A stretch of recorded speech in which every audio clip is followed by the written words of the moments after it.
আজকে একটা দারুণ গল্প শোনা যাক। নাম সিংহের আইন। এটা প্রতারণা আর বুদ্ধির এক অসাধারণ গল্প, যা কিন্তু আজও আমাদের অনেক কাজে লাগে। আচ্ছা, একটা সুন্দর করে সাজানো মিথ্যাকে চেনার উপায় কি? মানে, যখন কোনো মিথ্যা শুনতে খুবই ভালো লাগে, খুবই লোভনীয় মনে হয়, তখন সেটাকে ধরা যায় কিভাবে? চলুন, এই গল্পের ভেতরেই এর উত্তর খোঁজা যাক। গল্পের শুরুতেই একটা বেশ বিপজ্জনক পরিস্থিতি। একদিকে আছে এক চালাক শিয়াল আর অন্যদিকে এক বুদ্ধিমান মোরগ। দেখা যাক তাদের প্রথম সাক্ষাতে কি হয়। তো দৃশ্যটা বেশ সাদামাটা। একটা মোরগ এদিক ওদিক ঘুরে খাবার খুঁজছিল, আর ঠিক তখনই এক ক্ষুধার্ত শেয়ালের চোখে পড়ে গেল সে। বোঝাই যাচ্ছে মাটিতে থাকা অবস্থায় মোরগটা ছিল একদম একা আর অসহায়। কিন্তু মোরগটা ছিল দারুণ সতর্ক। বিপদ আজ করতে এক মুহূর্ত দেরি করেনি। ফুরুত করে উড়ে গিয়ে বসে পড়ল একটা উঁচু গাছের ডালে। এই যে চটজলদি ব্যবস্থা নিল, এটাই বলে দেয় যে ও কতটা সচেতন ছিল। আর ঠিক এখানেই গল্পটা একটা নতুন মোড় নেয়। শিকার তো হাটের নাগালের বাইরে চলে গেল। শেয়াল বুঝল গায়ের জোরে আর কাজ হবে না, তাই সে বের করল তার আসল অস্ত্র, মানে তার ধূর্ত বুদ্ধি আর দারুণ একটা বানানো গল্প। শেয়ালের প্রথম চালটা ছিল ফ্ল্যাটারিং করা, মানে যাকে বলে তোষামোদ। সে মোরগের ডাকের খুব প্রশংসা করতে শুরু করল আর বলল নিচে নেমে আসতে। কিন্তু আমাদের মোরগ তো আর ওইসব মিষ্টি কথায় ভোলার পাত্র নয়। যখন দেখল পাম্পারটিতে কাজ হচ্ছে না, শেয়াল তখন তার আসল তাসটা খেলল। সে এমন এক গল্প ফাঁদল যা শুনলে অবিশ্বাস্য মনে হবে। জঙ্গলের নাকি নিয়মই পাল্টে গেছে।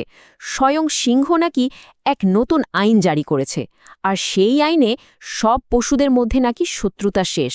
এখন থেকে সবাই বন্ধু। শুধু একবার ভাবুন তো, আইনটা কতটা লোভনীয়। কোনো শত্রুতা নেই। নেকড়ে আর ভেড়া শান্তিতে একসাথে থাকছে, বিড়াল ইঁদুরের সাথে খেলছে, আর শেয়াল সে বন্ধুত্ব করছে মোরগ মুরগির সাথে। মানে, এমন একটা স্বপ্নের মতো সুন্দর পৃথিবীর গল্প, যা সহজে অবিশ্বাস করা যায় না, তাই না? এই অবিশ্বাস্য গল্পটা শুনে মোরগটা কিন্তু তর্ক করতে গেল না, ওটা বোকারা করে। বরং ও মনে মনে একটা দারুণ বুদ্ধি আঁটল। একটা ছোট্ট পরীক্ষা, যা দিয়েই শেয়ালের কথার সত্যি মিথ্যা যাচাই হয়ে যাবে। মোরগের উত্তরটা ছিল এক কথায় অসাধারণ। ও এমন ভাব দেখালো যেন আইনটা পুরোপুরি বিশ্বাস করেছে। বলল, বাহ, এ তো দারুণ খবর। ভয় যখন আর নেই, তাহলে ওই যে দূরে কয়েকটা কুকুর আসছে, ওদের সাথে গিয়ে একটু বন্ধুত্ব করে এসো তো। কি দারুণ চাল, তাই না? শেয়ালের বানানো আইন দিয়েই শিয়ালকে ফাঁদে ফেলে দিল। আর ঠিক এইখানেই শেয়ালের আসল চেহারাটা বেরিয়ে পড়ল। কুকুরের নাম শোনার সাথে সাথে ব্যাস, নতুন আইন, বন্ধুত্ব সব মাথা থেকে হাওয়া। ভয় পেয়ে দিল এক দৌড়। মানে, মুখের কথার সাথে কাজের কোনো মিলই রইল না। মোরগও সুযোগটা ছাড়ল না। পালাবার সময় শিয়ালকে চেঁচিয়ে মনে করিয়ে দিল, আরে, কুকুরকে ভয় পাচ্ছ কেন? নতুন আইন তো তোমায় বাঁচাবে। ব্যাস, এই একটা প্রশ্নই শিয়ালের মিথ্যার পুরো জালটাকে ছিঁড়ে টুকরো টুকরো করে দিল। শিয়ালের এই পালানোর মধ্যেই আসলে সিংহের আইনের আসল রূপটা প্রকাশ পেয়ে গেল। এটা আসলে কোনো আইনই ছিল না, এটা ছিল স্রেফ একটা ফাঁদ। পালাতে পালাতে ও শিয়াল একটা অজুহাত দেওয়ার চেষ্টা করেছিল।